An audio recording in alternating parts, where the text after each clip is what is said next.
Bonjour, vous travaillez dans une école? Oui. Oui.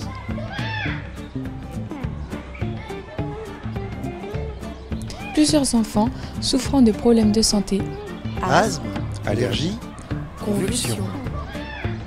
peuvent avoir besoin de prendre des médicaments. Et vous devez pouvoir les aider et les leur donner. Il faut parfois réagir rapidement. Tout est consigné dans un projet d'accueil individualisé, un PAI.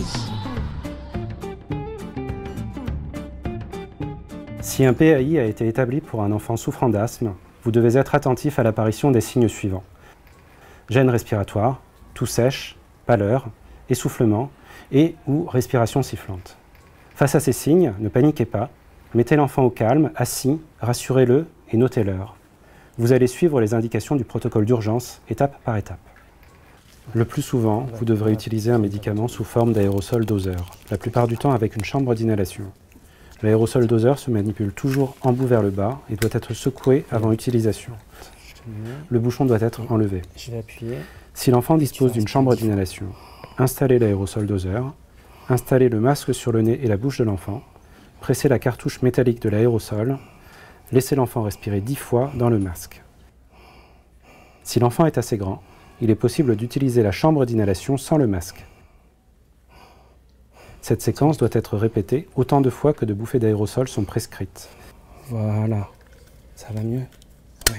Surveillez l'enfant, assurez-vous qu'il va mieux, sinon poursuivez les étapes du protocole.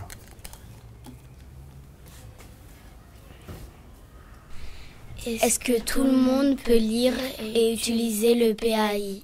Oui, absolument. C'est possible, simple et nécessaire dans l'intérêt de l'enfant. Est-ce qu'il faut appeler le SAMU? Suivez bien le protocole.